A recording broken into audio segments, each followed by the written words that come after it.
BVR in War Thunder can be a little stressful. I mean, Missile. you have constant warnings going off about missiles being launched, and it can be quite complicated with launch distance and when to turn in and the strategy on how to dodge the Fox 3 missiles coming at you because there's no ground to multipath. So today I will show you how to do BVR properly, which is fighting beyond visual range, which is where the missiles that you're firing have a built-on radar that will just track them themselves without any input from the player. These are known as active radar homing missiles, and these are usually fire and forget, meaning you fire them, and once they're past a certain range, your plane won't need to do anything, and that missile will just track the target. This is known in plain terms as going pitbull, when the missile continues to track the enemy despite your plane losing lock. So, where would you find the Fox 3s? Well, they're introduced at 12.7 with the F-14A, and from 13.0, pretty much every plane has access to a set of Fox 3 missiles. This means that from 13.0, you can expect to be basically up-tiered every game with a constant warning of a missile being launched at you, because they're everywhere.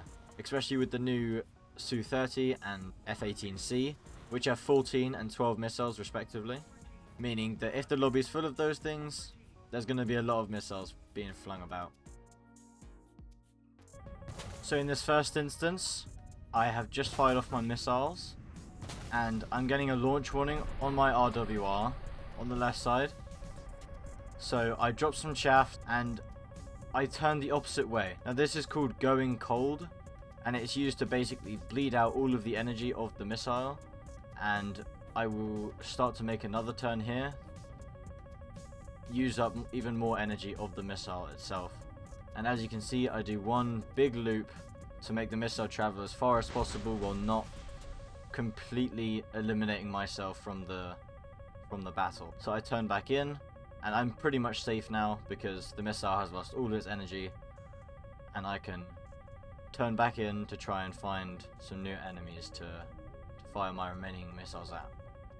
So this next example is right after the first one, coincidentally, but someone has fired a missile at me, and you can see that I'm aligning my plane to where the missile ping is perpendicular to my plane on the radar. Now this is to do something called notching, where it confuses the missile and thinks that your chaff is your plane, and you can see there I just about dodge it with some chaff dumping. Here you can see the same thing. There's a missile coming from underneath, so I align myself 90 degrees from that missile, dump my chaff, and the missile flies right past my plane. This is quite hard to do, especially at higher altitudes, because it's harder to notch at higher altitudes, but it is very possible. The difficulty just depends on what missile you're notching and the altitude you are notching at. The higher you are, the harder it is, and obviously the more advanced missile it is, the harder it is to notch. The angle of notching is a lot narrower, meaning you have to be really close to 90 degrees, if not exactly 90 degrees for it to properly notch. Other missiles you can be 60, 70 degrees and it will notch fine. But most top tier missiles will be quite narrow. You can see again here, I dumped quite an excess amount, but I notched the missile correctly. You can see that I was 90 degrees and dropped chaff, and now I'm free to do whatever I want. Now, the distance that you want to be firing these missiles from depends on the Fox 3, but most Fox 3s will be around 25 to 30 kilometers, excluding the F-14 Phoenixes, which can be launched around 40 kilometers and still have a pretty high chance of hitting. But with any other Fox 3, I'd recommend 25 to 30 kilometers. You can go shorter or longer, just make sure that you get your missiles off before you're launched at, so you're in a safe position to turn around and start notching and defending.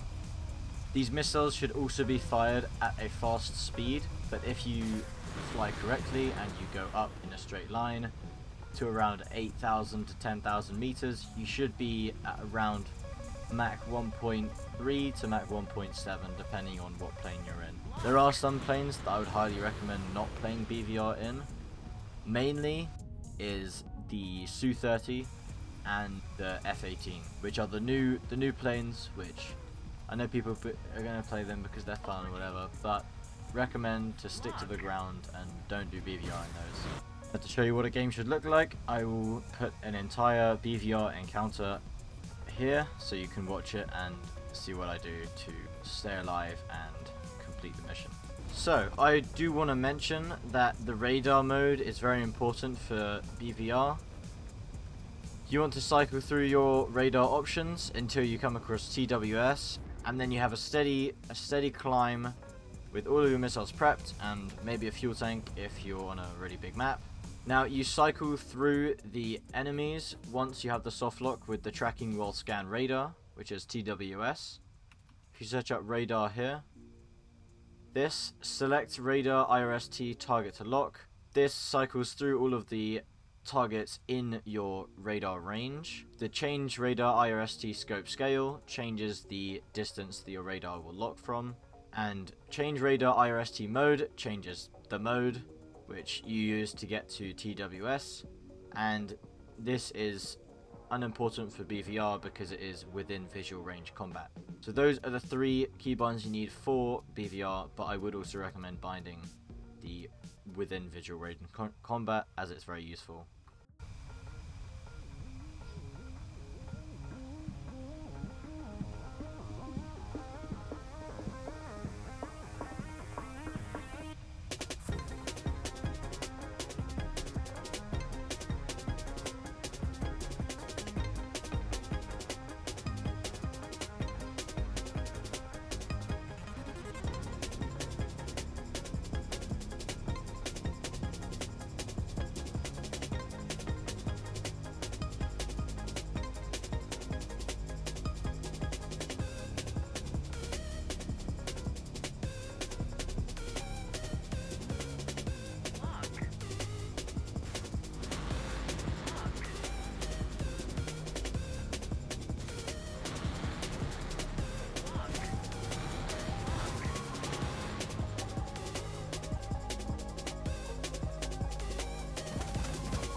That's it from me.